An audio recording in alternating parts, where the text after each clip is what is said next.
What's up, real fans? Graybeard back with you. Well, you're about to see the Bailey Yard tour that we was able to take in North Platte, Nebraska. Man, we had a blast doing that. So much fun, so much to see. Hopefully I was able to catch some good photos. Hope you all enjoy. Stick around. Switch yard / classification yard. We encompass 2,850 acres of property. Wow. That breaks down to about 8 miles from east to west and a little over 2 miles north to south. So kind of put that in perspective for you. Does everybody know what Memorial Stadium looks like? Oh yeah. Okay, area-wise, we could fit 200 of those in this yard. Oh. So, yeah, we got a lot of area to work with. Now, upon the conclusion of this tour, unfortunately, although you're going to see a lot, you're really not even going to see maybe a quarter of what's actually out there, just because of the size of the bus and other things that are involved. It's just not practical to take a tour bus into some of those areas. But while we're moving, at any time, if you have any questions, please feel free to ask a question. Don't wait for an opportune time, or don't wait for me to shut up, because I'm going to keep talking until people ask questions. So, yeah, this building off to your left, that's the yard office. That's the main building that controls the entire yard. The terminal superintendent is in there, and we actually have 3 superintendents in there. One that's in charge of Bailey Yard, one that's in charge of the run-through facilities, and another one that's in charge of South Morrow, Bill, Nebraska, and Bill, Wyoming. And then the various managers work out of there, and consequently my office happens to be in there as well. So, although I try to stay out of there as much as possible, there's a lot of horsepower in that building, so I just kind of keep to myself, one of those things. But one of the things that's important to understand, why we're kind of getting our position to kick this tour off, and when you guys see a train going down, you drive down the highway, you see a train and everything, when you look at those trains and you see there's all kinds of different cars, like you look over here to your left, these trains are getting ready to depart, taking off east, there's different cars on them. All those cars aren't destined to go to that same destination. A lot of those cars, they're blocked out. Some of those cars are going to Council Bluffs. Some of those cars may be going on to Des Moines. Some of those might be going up to Minneapolis, down to Dallas, Texas, maybe even up into Canada or Mexico. It's hard to say. So what the purpose of a place like North Platte's Bailey Yard is we're a classification yard. It's not practical for that train to go to Council Bluffs, then up to Des Moines, or over to Des Moines, then up to Minneapolis, and down to Dallas, and so forth and so forth. So they'll come to like a junction point, so to speak, and which is what North Platte is. And from here, what we'll do, that train that you see on the highway, once it gets here, will cease to be that same train, because we're going to tear that train apart. Okay, we're going to take all those cars off that train, and we're going to reblock it out, which means we're going to separate that train and put cars at different tracks. Each one of those tracks have different destinations, and then we're going to gather those tracks up in a different order, put them on a different train, and send them on the journey, and make another step of that journey. So once it gets here, that train ceases to exist, and it may become 20 other trains, depending on how many different blocks there are.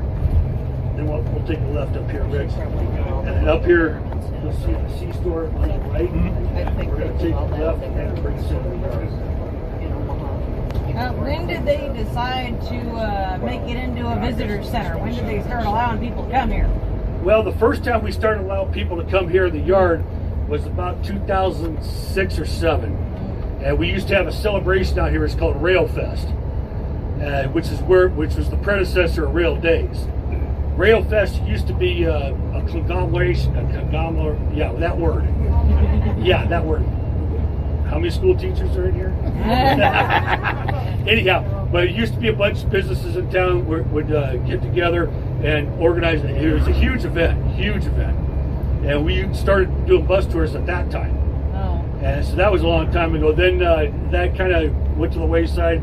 Less and less people wanted to help out with the organization, but they wanted to reap the benefits. Local politics playing their part, And then the Golden Spike took over, kind of where they left off, and they took the best parts of Railfest, and that's what you got now. And the biggest draw to Railfest by far was the bus tours, of which I'm proud to say I've been doing ever since they started them. So some of you people might have seen me before. I started to say, if that's the case, I feel sorry for you that you have been subjected to this again, but that's okay. We'll still have just as much fun, I promise you. Right here's where we're going to take a left there, Rich. You can ask all the time, when did Billy Young, I think for the Business Center opened up in 2008, right? Yeah, 2000. I think the business center there, the Gold Spike Tower, I think was built in about 2008. That's about right. So I don't how know the much? exact date. How much does the dispatch center in Omaha have to do with all this then? Everything. Everything. Everything. Okay, Your yeah. headquarters. Yeah, that's everything's dispatched out of Omaha now. Okay, let's see if we can see.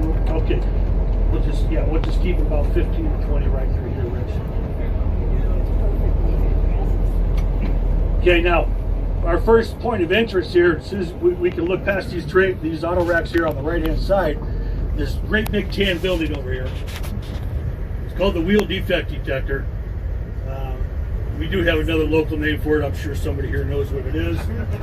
And but anyhow, this is actually an original piece of equipment. You'll never see this anywhere else on any other railroad ever. And what this wheel defect detector does is, back in about 2000, the early 2000s, we were running coal trains through here like they were just like coal was going out of style. It's just wall-to-wall trains loaded with coal. Well, with that many miles and that much usage, we were starting to have issues with wheel sets, steel wheels that are on those coal cars. As you can imagine, there's a lot of pressure on those wheels. You got steel wheels on steel rails, supporting a lot of weight. That we were starting to have problems with micro-stress fractures, basically what it was. So we had a bunch of engineers from Union Pacific and a bunch of outside help come up with this wheel defect detector. And what happens is a train will come through here at approximately 5 miles per hour, and there's a series of ultrasound and X-ray and infrared cameras that inspect every wheel on that train, locomotives and cars. And once that train gets through there, it sends a report out to the mechanical forces and to the car forces on what wheels need to be switched out on those trains. And once they get in the rails, they just go ahead and switch out those wheels. Virtually eliminated any kind of derailments or incidents we had at that time with stress fractures. That building was only in use for probably maybe a year, maybe a little bit longer than that, and there was no longer any need for it because the technology that was developed in that building gave us the ability to do the same thing for all trains on the main line at 60 miles per hour. So we have detectors on the rail that can detect those, and the trains don't even have to slow down; they just go right through them. So then we just keep that for nostalgia's sake, and so it sits there. So basically, if you understand what a stress fracture is, it's just a little crack in the wheels. So if you're starting to put two and two together, you figure out that we call that place the crack house. Now, hopefully I don't have the same couple on this bus that I had last year, because they really took that literally last year. They were asking me some pretty pointed questions about that crack house, and I kind of had to explain to them and said, I don't think that term means what you think it means. So, but how is I live in California near the Roseville Rail Yard. They called it the hump. I'm sorry. I know. We called it the hump because a lot of it was gravity fed when they would Right. switch the track. And Does that happen here? Yep, we had, yes. The question is about our humps. She's kind of taking my thunder away a little bit, but we have two humps here in Bailey, and we'll get up close and personal with one of them on the way back. But yeah, we do hump our cars as a method of classifying. I will get in that here in great detail here in just a minute. This building you see off to the right here, this is our car repair shop or facilities. These guys could do just about anything that needs done to a car. They could do structural work, they could do body work, their bulk of their job is changing out wheel sets. But they can, just a tidbit of information, we change about 10,000 sets of wheels here every year in this yard. How long does it take to change a set of wheels? Change a set of wheels, believe it or not, takes less time than it takes to get a wheel off your pickup. Really? Yeah, they can change the wheel sets on a car out here in just about 30 seconds or less. Yeah, it's a real simple. They get a forklift under there, they pull the car up, they slide the wheels out, they put the new ones in, it's done. Put it right back down. Yes, ma'am. What case? How many years have you guys been doing tours for? We've been doing tours since about 2007 or 2008. She wants to know how many years have we been doing tours for? And we've been tours since about 2007 or 2008, somewhere there, right around that area. I don't really remember when the first tour was. So, right here, these just the first 3 tracks you see off to your right-hand side are 3 mainline tracks, and then the tracks past that are just tracks that go into the one-spot repair facility. So, as you can tell, they don't look a whole lot different, except for those first 3. Those tracks will take you all the way from Hinkle, Oregon, to Chicago, Illinois. These close ones, are those the ones you can't The tracks they're the closest to us. That's a set out track. So if we have bad order cars, before they get on the main line and depart here, they'll set them out on that track. On the very far side, you see the coal train or the coal cars back there and the auto racks. Those are receiving tracks over there, and those are trains that are coming from the east towards the west. They're going to be reclassified at our west hump. We have 2 humps here, and just like everything here at Bailey Yard, if we have an east something, we're going to have a west something. We have 2 of everything. So these are waiting to go into our west hump, so this is the last destination of that particular train. Once what'll happen is those cars will be remote control switch crew will come in, and they'll tie on to the west end of that train, and they'll pull that train all the way out towards the west to what we call a pullback track. And once that whole train is on that pullback track, they'll start shoving those cars to a hump. Now, a hump is real basic in its philosophy and what it does. It's just a hill, and once you get to the apex of the hill, there's a switchman up top who pulls a pin. Once those cars break the apex of that hill, gravity takes over and sends that car down a hill. Now, on the other side, the receiving side of that, at the west hump, there's 54 bolt tracks in there, or 50 tracks. Yeah, it's 50 tracks. Each one of those tracks is a destination, so the cars in that track are going someplace different. From that one train, they might have 1 or 2 cars in every one of those rails, or they might just have a couple cars or most of their cars in just a couple rails. However it breaks down. What'll happen is after they get those rails are full, there's a crew on the other side of those tracks that will start doubling those tracks up, one to another, to another, to another, and then pulling that down, and that creates your new train. That happens on both the westbound side and the eastbound side. The west up looks like we're going to be able to see it here in a little bit. It'll be off to your right hand side. Yeah, we'll go straight ahead. Yeah, go ahead. Yes, ma'am. Do you have I see a lot of cars that are meant for transporting cars. Do you have any idea how many cars, like, per year, like automobiles, that UP transports? Yeah, the question is we're seeing a lot of auto racks, and I would like to know how many cars that are actual automobiles we transport every year. I don't really have a good number on that. Our automotive business has really picked up here in the past couple of years. So we used to not really do a lot of that, but we're getting a lot more now. So I don't really have any good concrete numbers for you. Okay. But now if you look off to your right, you will see the west hump. And there's a train going up over the top of it. And once it gets to the apex, he's either going to pull, there's a computer board up there that tells him how many pins to pull. So he'll either send 1 car down the hill, or up to 4 cars, sometimes even more, will all go down the hill at the same time. Now, once those cars are released and they're going down the hill, now it's not just a free-for-all as they're going down. All right. Yeah. Although gravity helps us out a lot, we don't rely solely on gravity to get those cars where they need to go on the destination rail. And there's a lot of computer work that goes behind the scenes here.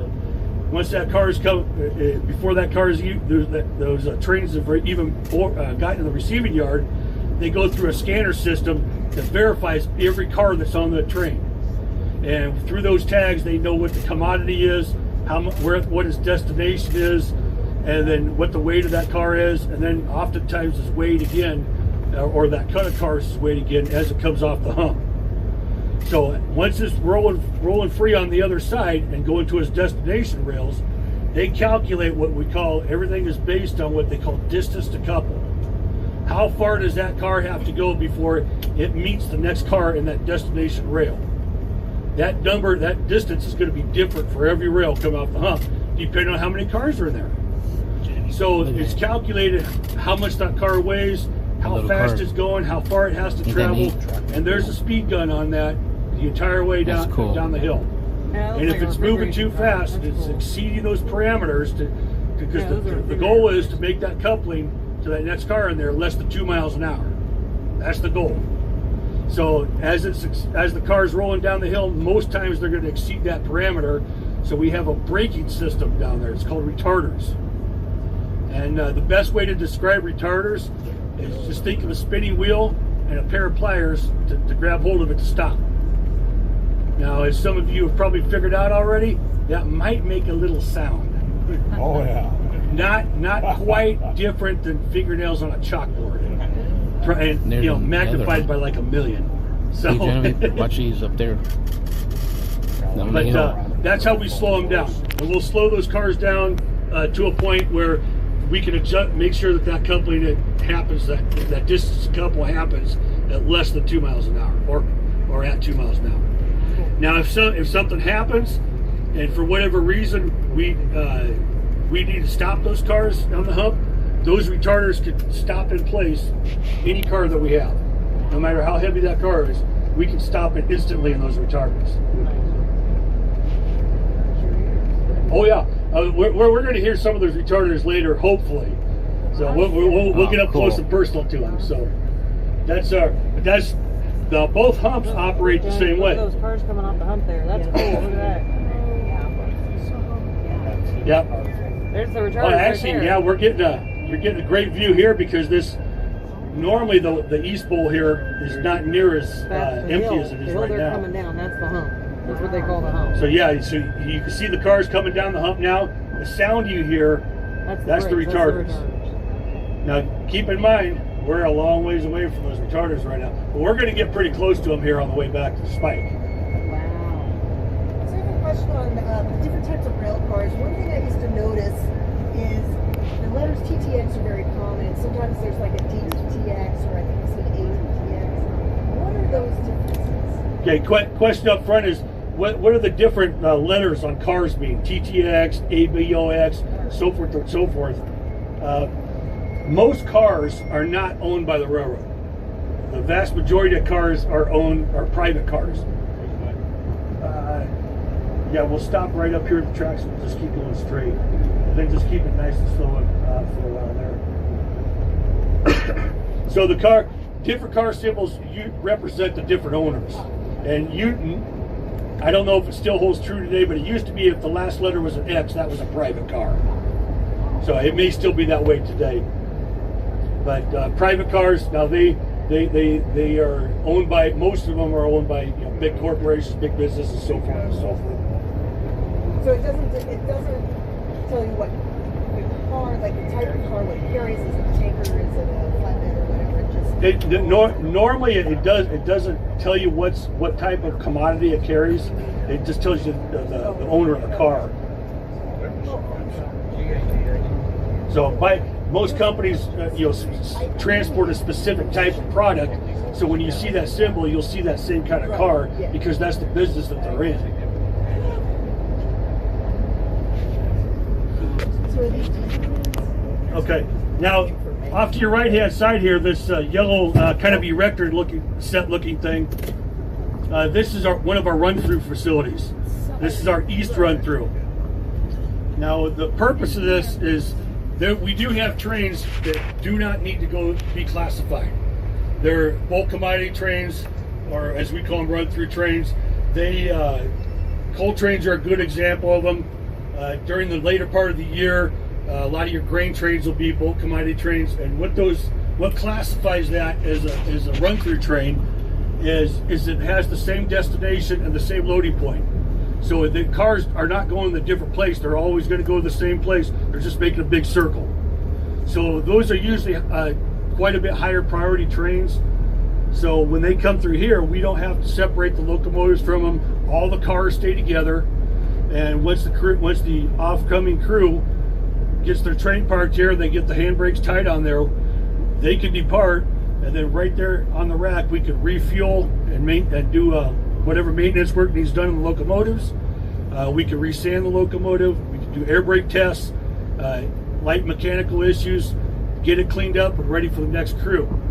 So on average, a train will spend 3 to 5 hours here at the run through from the time a crew gets off it to the time the next crew gets on it. So it's a real quick, continuous process, as opposed to the humps.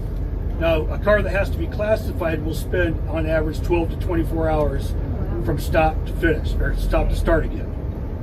So a little bit of difference in time there. But this is one of 2 run-through facilities we have. This is the east, so as we said earlier, we'll be seeing the west run through here in just a minute.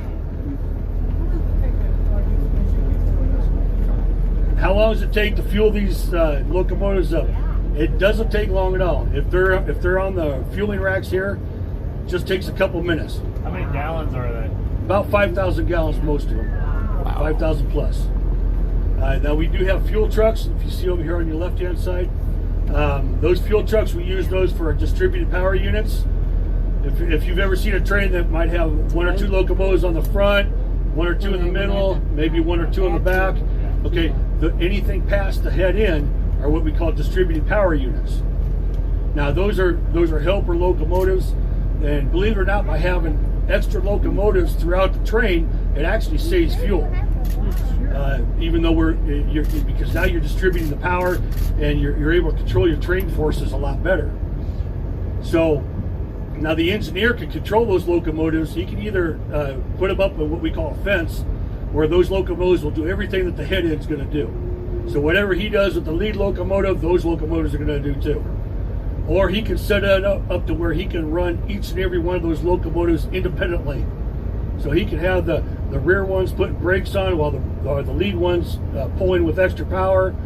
Depending on what you're doing, you may need to set your locomotives up like that. If you're going up a big hill or apex in a big hill, that way you might want to put your brakes on or bunch it up a little bit so the rear end of your train doesn't come back and hit you. So the locomotives on the front end, when you got like 3 of them, the other 2 are for traction, right? Well, oftentimes when you see multiple locomotives on the front end, oftentimes if you see more than 2, it's often just the front 2 are actually operating. I see. The other ones are usually going what we call power moves. We're just taking that locomotive to another destination that needs extra locomotives. Sometimes you'll see 5 or 6 or maybe even 10 locomotives on the head end. All those locomotives are online and pulling. What about the ones in the back? You'll see the ones in the back are usually they might have a one that's back there that's just idling or not doing anything, but one of those is operating for sure. Okay, now what we'll do here, yeah, there's nothing coming over the bridge, so we can go ahead and head on up. Yeah, this is only a one-way or a one-lane road, as you can see. So if somebody decides to be stupid and not come, wait for us, there's turnouts on either side of the bridge that we can pull over on. I know I probably should have shut my microphone off for that one. That's all right. We don't always have the sharpest pencils in the pencil box around here. Yeah, it adds to the excitement. Yes, ma'am. How often do you have to change fuel? On the locomotive. How often do we have to? Oh, you mean fuel up the locomotives? It depends on where they go and whether they're loaded or empty. If they're completely full, and let's say we're taking an empty coal train up to South Morrow, and by the time it comes, because you got to remember, by the time it gets back to North Platte, it's making a return trip. So usually, since North Platte is kind of one-stop shopping for everything, anything that needs to happen to a train or a locomotive happens to North Platte. So pretty much any time a locomotive goes to North Platte, we have to fuel it up. Nice. Very good. Now here's kind of a, yeah, go ahead. Getting about the middle of the bridge. This is kind of a unique position. We'll stop here. It's a good place to take some pictures. Yeah, he was only here for a second. So. Oh yeah, those steam locomotives. I tell you, they're beautiful to see and everything. But I tell you what, they are a lot of work to run one of those things. And it's out in Cheyenne most of the time, right? That's his home terminal in Cheyenne. Yeah. The whole steam fleet's out in Cheyenne, but they're actually gone all the time. I mean, they're all over the country. So. And they used to haul freighter just to go out and let people see it. Oh yeah. They were in service for quite a few years after past their due date. Yeah. Oh, really? So when was it that the whole thing switched to diesel? Is that the 60s? Yeah, in the 60s, sometime in the 60s, they kind of switched the entire fleet to diesel. Okay, now this big brown building we see up here to our front. Okay, you sure? All right. Now this brown building here, this actually isn't a Union Pacific building, but nonetheless, it's still as important as any other building we have here. Now what, Rich, this left turn right here, go across there. Yeah. Now this building actually was originally built by General Electric, and I believe it's owned by a company called Wabtec or something like that now, or Wabco or something like that. But the purpose of this building was back when we were really running a lot of coal out of here in the early 2000s. We bought a lot of brand new locomotives, and those locomotives, just like any time you buy a new car or something like that, I'll get right with you. Okay, just like when you buy a new car, oftentimes you have things that happen that a dealer only can do, warranty work, so forth and so forth. Well, what will happen? We had locomotives the same way. So if we had warranty work or dealer-only things that needed to be done to our brand new locomotives, we used to have to ship them all the way down to North Little Rock, Arkansas to get taken care of. Well, you lose that locomotive for about 90 days when you do that. So you have about a $2 million locomotive that you just bought that they need to change a bolt at. You have to send it down to Arkansas to get done, that you're losing for 90 days. As you can imagine, the powers that be weren't very happy about that. So we'll just keep on the right once you go past here. And then the next left will go across that.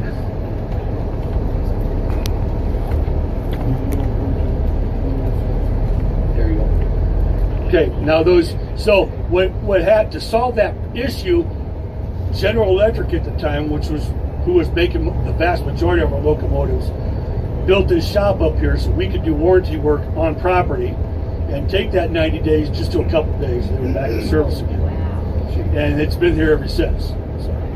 Okay, what's your question, baby? Yeah, we'll turn here. Yes, ma'am. How much money did you guys spend on locomotives? How much money do we spend on locomotives? Well, the last I heard, it's been a while, and I'm sure they're more expensive now, but last I heard they were averaging about $2.5 million per locomotive. So, yeah, they're a little pricey. So if I was to buy one, I'd probably have to make 2 payments. What's that? Well, as far as the longevity of locomotive, that's a variable. It depends on how on its location, its conditions, when it's pulling. I mean, somewhere out within a few years, others last decades. Like most of our switch locomotives here in the yard were actually built in the 60s. We're still using those. Yeah. Yeah. What's Area 51? Oh man, you guys weren't supposed to see that. That's where they keep the men in black. I want to see Something the like that. picture. Yeah, what we'll do is you can flip up, go ahead and make a turn around Area here. 51, where all the aliens live. Should be able to make it right there. And then we'll just head back out the way until we get to the east run through, then we're going to vary it just a little bit. Okay, Area 51, yeah, like I said, now we're going to have to get the flashy thing out. So, everybody's seen Men in Black, have they? So, but Area 51, Is where all the aliens live. yeah, there's two reasons why Area 51 is Area 51. There's the official Union Pacific stance on it, and then there's the trainman stance on it. Which one do you want? Oh.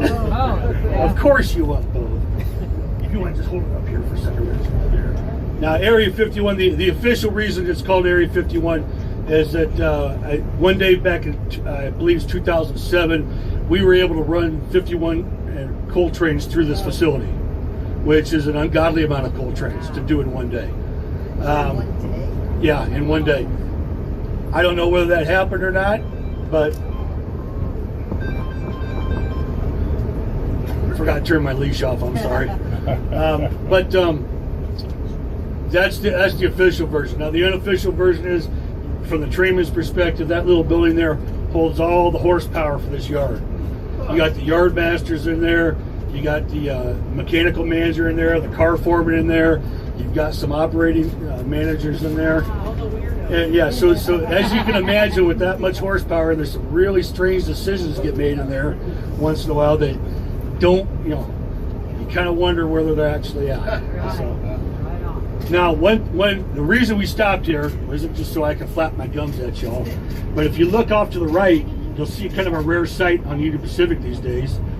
That caboose over there is one of the last fully functional cabooses on the UP system.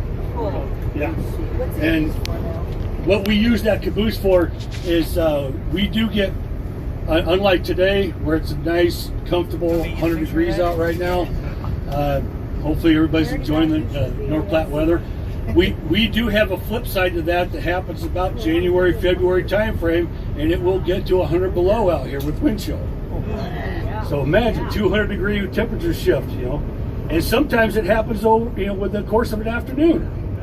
So, but what happens is if we run into weather, blizzards and so forth, we can't get out and relieve our crews online with vehicles.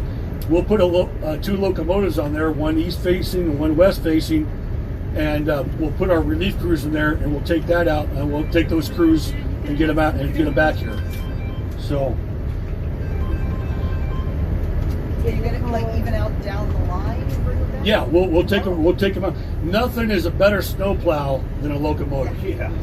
Okay, if you've ever seen a locomotive hit a snowbank on line at 60 miles an hour, yeah, you should try being the crew inside when you do that. That's a lot of fun. But this is there are a couple other cabooses that are functional. Most of them are for display purposes and for museums and things like that. But this is one of the last actual functioning and used cabooses in the system. They don't run any of them. No, not. There may be some places that do, but they're not fully functional. They're just there. So yeah, there was one. The last one that I actually rode on was at Council Bluffs, and we just used that because we had about a 6-mile shove that we had to do, but it wasn't. There was nothing on it. I mean, nothing worked on it. So this tour, yes. Last year he came right underneath the bus when we were on that bridge up there.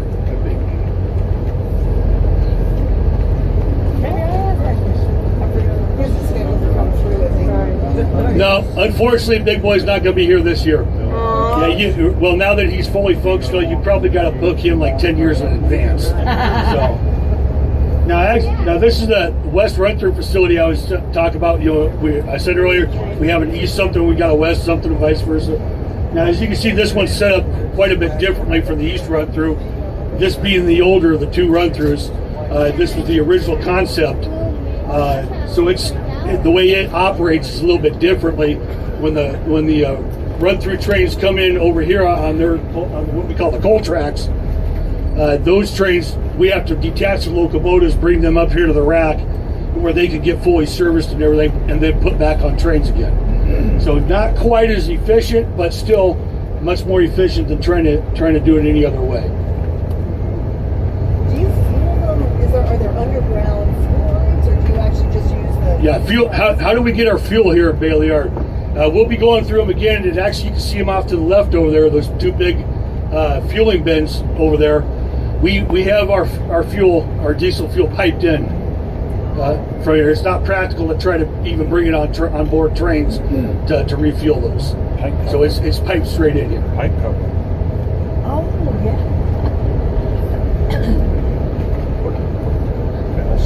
And the locomotives are fueled on those fuel trucks that we saw earlier. Yeah, some of them are, and some of them are. Some of them are fueled at the rack here. As far as where the fuel trucks are used is the question. And they're used for, sometimes they use it for the head end, but most times it's for the distributed power in the middle or the end. Now another unique aspect of Bailey Yard, like I said earlier, we do encompass 2,850 acres on this area. Not every incident's railroad though.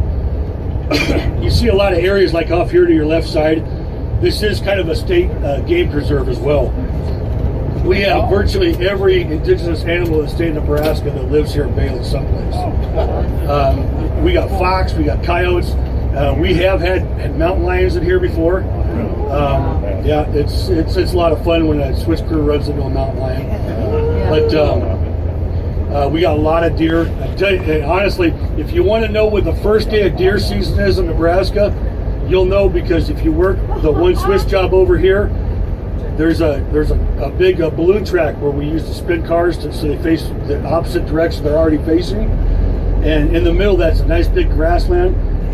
That night you'll see about 1,000 deer bedded down in there. So, Wow. yeah, they know they're protected here in Bailey Yard because there's no hunting allowed.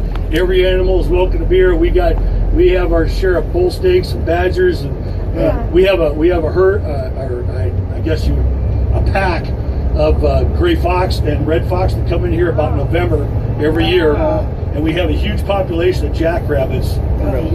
They'll come in, they'll feed all winter long on these jackrabbits, and they'll leave in springtime sometime, and then those jackrabbits repopulate. They come back that next winter. Do you use turntables anymore, or is it just a loop? We don't have a turntable in North Platte anymore.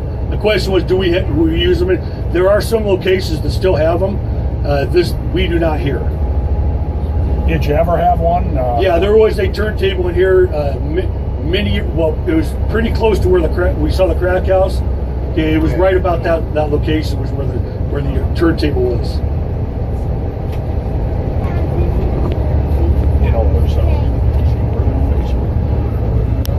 And once we go over here, you can see the east run-through facility over here. There's one coal train in here. Now, it's a pretty unique perspective for seeing a coal train from the top. You don't often time. Now, just keep in mind, I know that coal train looks like it's pretty long, but odds are pretty good that once that leaves here, we're going to double that up to another coal train. So if you're ever stopping a rail crossing and you're counting cars, and you're used to counting like 115, it's about the average of there, and all of a sudden one day it goes up to like 230, now you know why. Thank you, North Platte. Yes, sir, you got a question? But I can't hear you, buddy. Wait. I still can't hear you. How old is this? Oh, how old is this place? Well, this place was originally founded by General Grenville Dodge back in 1865. So, and he was on a scouting party for the U.S. Army at the time, looking for a place to put a cavalry outpost to help protect the settlers. And consequently was obviously moonlighting for Union Pacific at the same time. But he found a great location because there's plenty of fresh water here. We were right between the North and the South Platte rivers. So at that particular time, that was a perfect place. Consequently, he did find the fort, Fort McPherson, for anybody that's interested, just to the east of here. That was the fort they found it. Yes. How many times have you used the emergency exit? How many times have we used emergency exit? Well, there's not really emergency exit per se on a locomotive. It's just any place you can get out of. There's Well, like on this bus. Oh, on this bus. Well, I guess you would have to ask Rich here that question. under his tutelage and driving, 0. It is grain cars to the right or your left. Okay, these tracks off here to your right. Are the grain cars? Yeah, these are grain cars. But also these tracks that you're looking at are our receiving tracks. These are manifest trains that are coming in and they're getting ready to be shoved to the east hump so they can be humped. Yeah. And unfortunately, we're not going to see anything humping right now. So, but what the process is, what'll happen is once they've humped one train, that locomotive will come all the way down and run to the west end of these trains here. They'll tie on to one, then they'll just start shoving it up to the hill.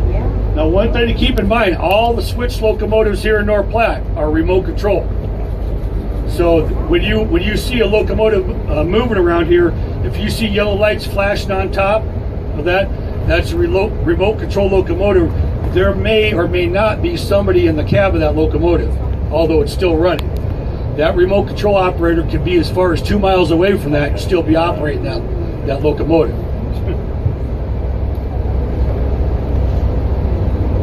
So when that guy that's up on, remember I talked about earlier, the guy up on top of the hump who sits and pulls the pins to let the cars go down the hill, but he's actually got an orange vest on with a remote control box on his chest that he's controlling that locomotive with. There's not an engineer on that locomotive shoving that train to the hill. He's in control of it. And he's on foot. And he's on foot. Yep. Now, the fuel trucks, like the ones we just passed over here, this is where they refuel up right over here on our right-hand side. This used to be actually a locomotive fueling facility, but now it's for the fuel trucks.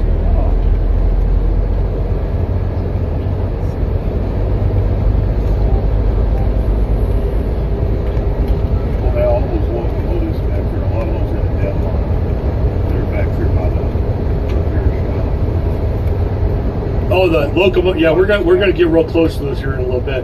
But no, actually the locomotives over by the repair shop we're gonna see here in a little bit. Those are all actually functioning locomotives. Okay. They're waiting to be serviced, or they've been serviced and ready to get put back on trains, utilized again. I know in Marysville, Kansas, and down around Kansas City, there's little roads. Yeah, if we had any dead locomotives, they'd actually be on a track over here at the receiving yard. So, yes. You said that the diesel is piped in. Is there like one source or several sources for it? I really don't know. I don't know where. I don't even know where it's coming from, to be honest with you. She's always asking me questions I don't have an answer to. So. I just wondered. You have to have several. Not a big deal. You have a single. What, Rich, once we get the stuff across these tracks here, we'll go to the right instead of straight. Yeah, we're going to go underneath the bridge here. Yeah, we'll go underneath the hump. Now this hump, as you can probably tell, even from the distance, we saw that west hump at a great distance away. You could probably tell the east hump is quite a bit bigger. The height of the hump off the ground over there at the west side is 20 feet. This is 34 feet. At one time, this used to be the largest hump in the UP system. I don't know if it still is now, but I do know it's due to be retrofit here pretty quick. Yes? So like during inclement weather and stuff, how much staff does it take to run this? Because you got to do it all on like remote control, basically. How much staff does it take to run the yard?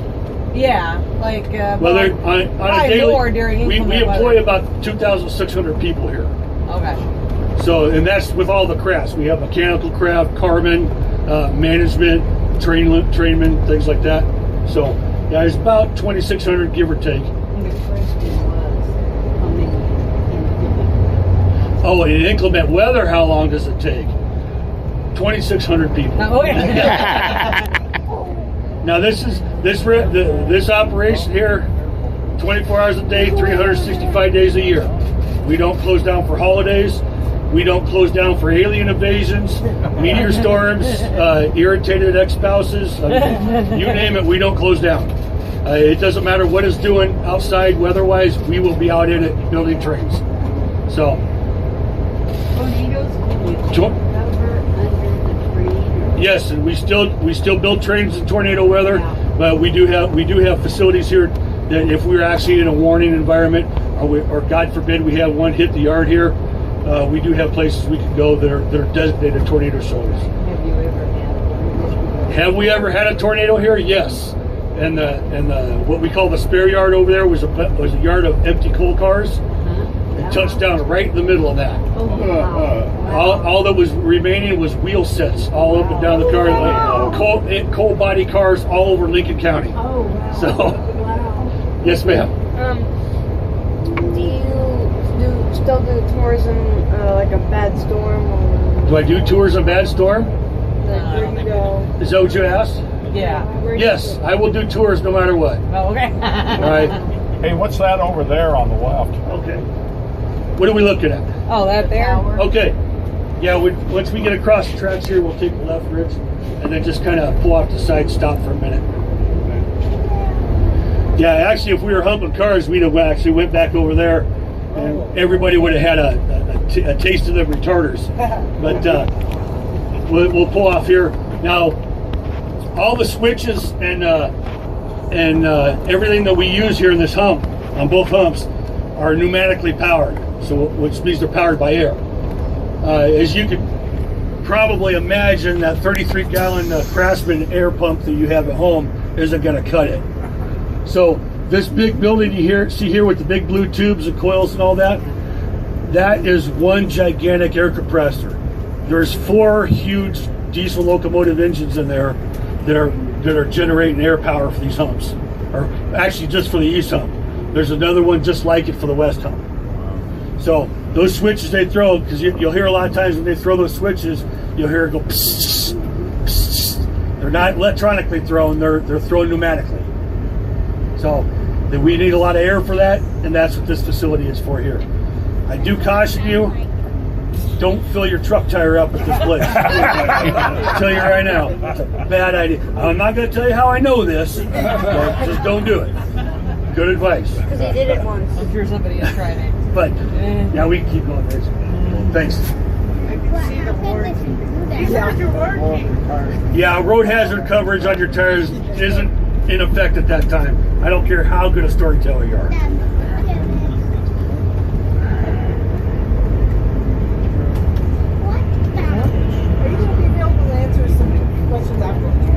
Yeah, as far as the question was, is can I answer questions after the tour? Yeah, okay. I can answer some questions. We'll stop. We'll have a little lag time between the next tour and this one. So if you guys have any questions you want to ask after the tour, by all means. I mean, I have no problems answering questions. Now this facility straight up to our front is our diesel locomotive facility. This is a full service facility. There's one of the largest in the UP system, and probably in the North America, I'm sure.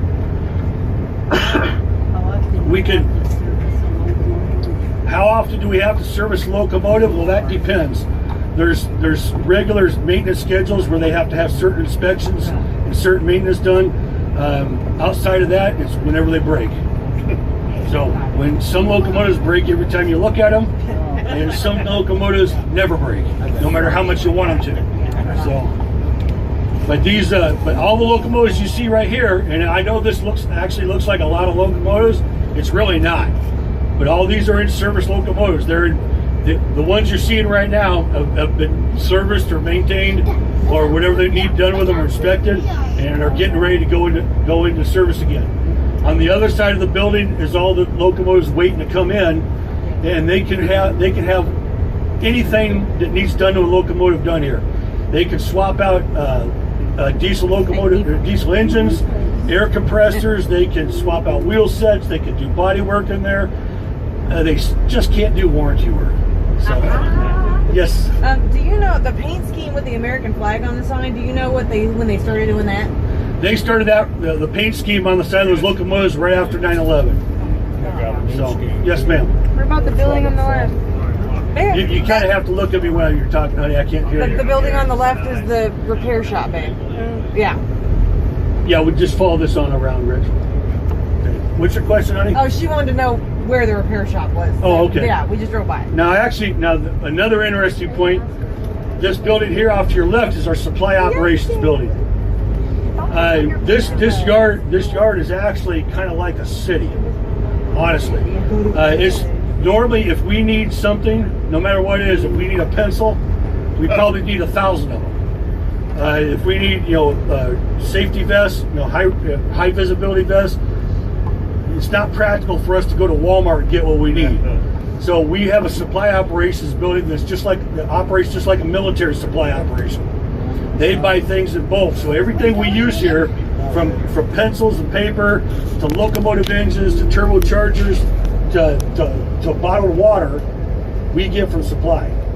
Because there's actually no place, within probably the state of Nebraska that can fill the needs that we have every day. So we have to go straight to the source and get our stuff straight from them. Yes, ma'am. How many people work in the repair shop? That I don't know. How many people work at the repair shop? I don't know. I'm a conductor by trade. I'm not a mechanic or a machinist, so I've never worked in there before. Okay, we'll just follow this on to the right, and this will take us straight to the spike. Probably a couple hundred guys, be my guess. Yeah, it sure does. Well, I guess it wouldn't have to be guys. Now the wheel sets, Anybody. I'm sure everybody just saw the wheel sets we passed on that truck. Those are probably outbound wheels. Once we're done with them, we can actually fine tune them. We can in here in the shop, basically make them round again within certain tolerances. Once they get outside of that tolerance, they're shipped out to different facilities where they will be basically reforged. People just won't stop calling. But so they'll reforge, and then we'll just reuse them again. So we don't recycle them. I'm sure there's a certain point where we do, but we don't just scrap them. We use as much of those as we can, get every bit of mileage out of them we can.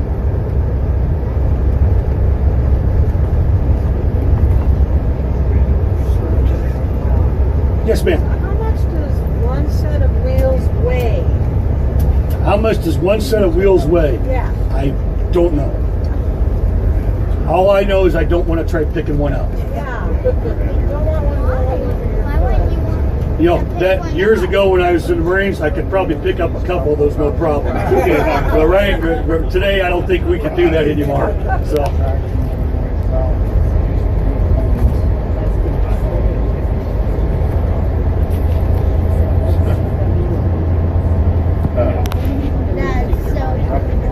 Well, back then, in my mind, I could do anything.